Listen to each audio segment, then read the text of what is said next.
Ẹ káàbọ̀ sí iléeṣẹ́ wa o. Gbogbo ọmọ Yorùbá, ọdẹ ọdún bí ṣàlàáfíà la bá gbogbo lé. Yorùbá nation náà sì ni o, bí wọ́n fẹ́ bí wọ́n kọ̀. Yorùbá nation òun ní ọ̀nà àbáyọ. Bẹ́ẹ̀ ni lọ́wọ́ yìí ní ti rally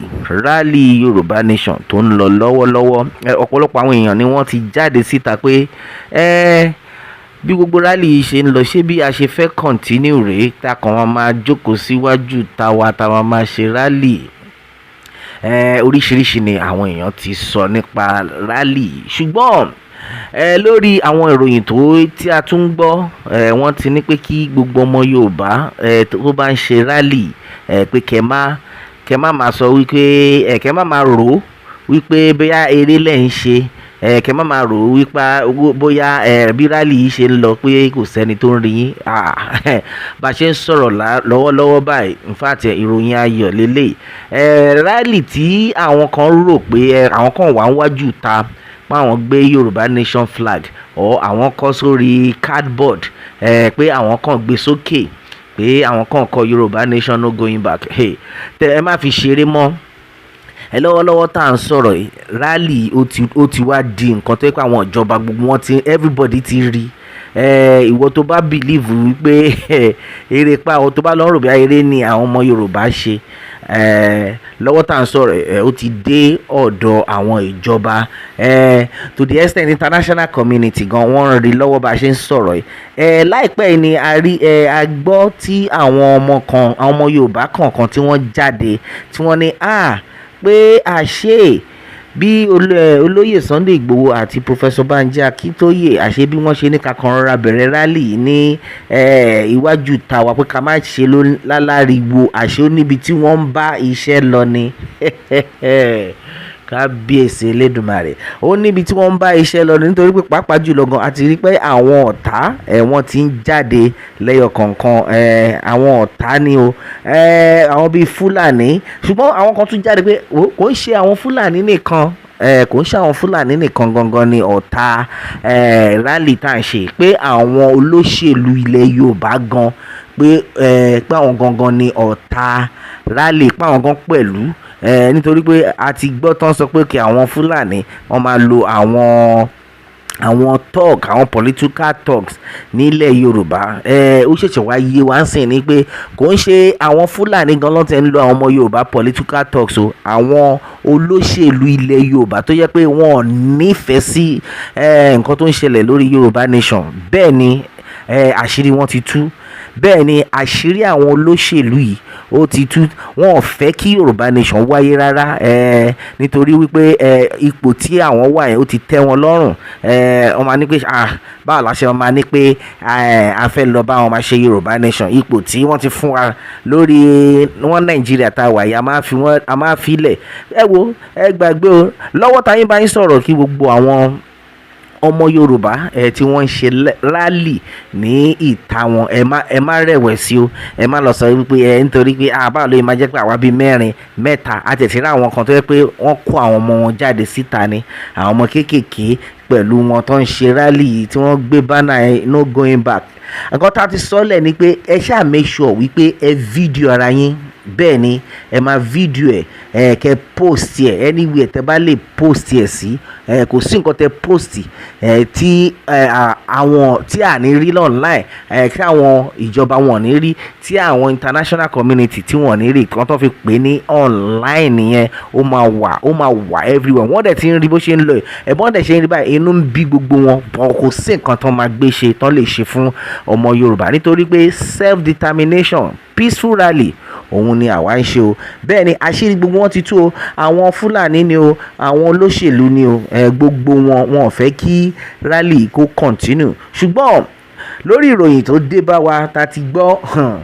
ọmọ Yorùbá ni ẹ ṣáà máa jó, ẹ máa yọ̀, nítorí pé láìpẹ́ láì jìnnà ibi tí wọ́n rò pé rally yìí tó máa dé, ibẹ̀ ló máa dé bá wọn. Ó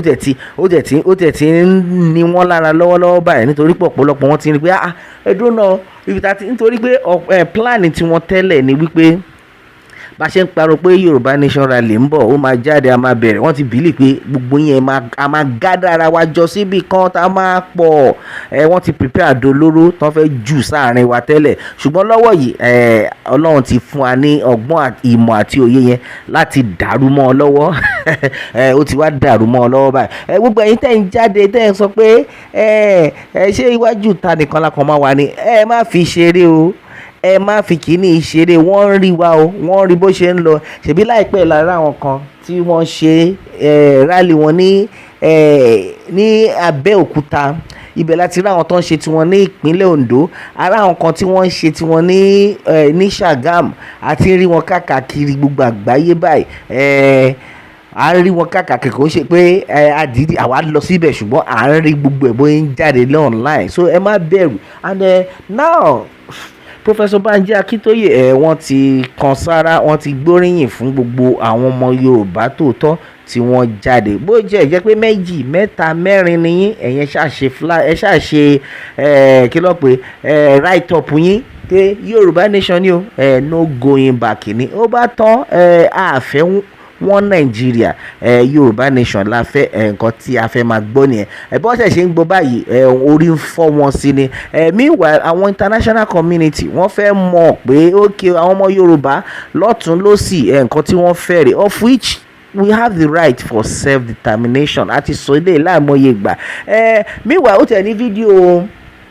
Professor Banji Akintoye kan tí mo wò tí wọ́n àwọn Arise TV tán interview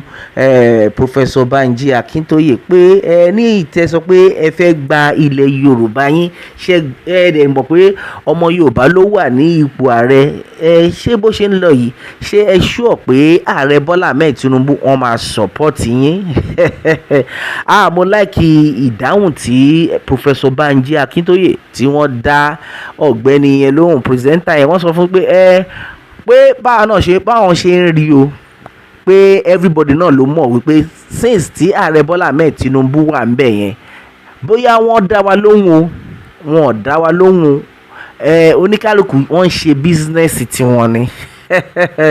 it's his own business nǹkan táwa mọ̀ ni wípé ọmọ Yorùbá nǹkan tó jẹ wá lógún òun ni àwa ń ṣe a dẹ̀ mọ̀ wípé Ọlọ́run dẹ̀ fi ọwọ́ sí kò dẹ̀ ṣe pé à ń fi pa àfi ń ṣe pé right wa ni ìtorí ẹ̀ ni wọ́n ṣe ní kí gbogbo ọmọ Yorùbá bá ṣe jáde tán yìí àgbébọn àmàdàdà ní a ṣe nǹkan tí ó tọ́ àti tó yẹ right wa ni and it's a peaceful rally nǹkan tó pè ààrẹ Bọ́lá Ahmed Tinubu òun ni òun ń ṣe yẹn ṣùgbọ́n ọmọ Yorùbá ká má parọ́ tanra wa even ààrẹ Bọ́lá Ahmed Tinubu gan lọ́kàn wọ́n mọ̀ pé ọmọ Yorùbá ni wọ́n of which ààrẹ Bọ́lá Ahmed Tinubu ti sọ sẹ́yìn o pé ọmọ Oòduà ni wọ́n dẹ̀ ti jẹ́ kí gbogbo àgbáyé mọ̀ èyàn náà wà online wọ́n ti jẹ́ kí gbogbo àgbáyé mọ̀ wípé Yorùbá Nation lè dá dúró bẹ́ẹ̀ ni Yorùbá Nation lè dá dúró bí wọ́n fẹ́ o bí wọ́n kọ̀ Yorùbá Nation òun ni ọ̀nà àbáyọ lọ́wọ́ yìí ọ̀pọ̀lọpọ̀ àwọn ènìyàn ni wọ́n ti jáde tán kán dẹ̀ ti ní pé àwọn as far as Yorùbá Nation movement is concerned o pé Yorùbá Nation ni àwọn tẹ̀lé bẹ́ẹ̀ ni kò sí nǹkan tó kàn wọ́n pẹ̀lú one Nigeria that is the spirit and meanwhile wọ́n ti jẹ́ ká mọ̀ pé láìpẹ́ láì jìnnà pé a ṣe ń mú ẹyẹ bọ̀ lápò ni o ilé tí gbogbo ara ń jáde dé 3 lélẹ̀ tí everybody kàn ara ń jáde tá à ń ṣe jẹ́jẹ́ kẹ́ tó mọ̀ nǹkan tó ṣẹlẹ̀ ó níbi tí movement yìí ó níbi tó ń lọ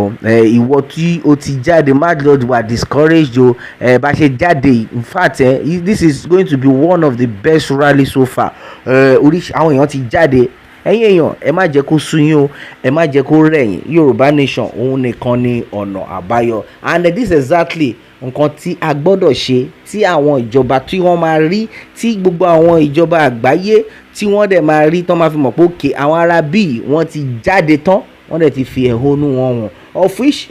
bí wọ́n fẹ́ bí wọ́n kọ̀ ó ti di dandan orílẹ̀-èdè Yorùbá yìí ó ti di gbígbà Ọlọ́run ti gbà fún wa bẹ́ẹ̀ ni o bó ṣe ń fọ́ wọn lórí ó máa túbọ̀ máa fọ́ wọn lórí ni gbogbo àwọn ọ̀tá gbogbo àwọn tán ti ní pé movement yìí páwọn fẹ́ tepo sí páwọn fẹ́ dàrú àwọn fẹ́ ṣe gbá wọn fẹ́ ṣàwo Ọlọ́run ti ju gbogbo wọn lọ nítorí pé àṣírí wọn ti tú gbogbo plan wọn òun ni Ọlọ́run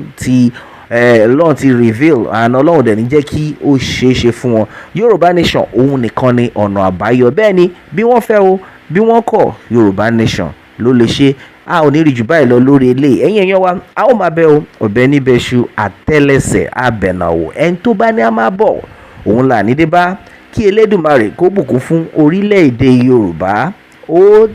dàbọ̀.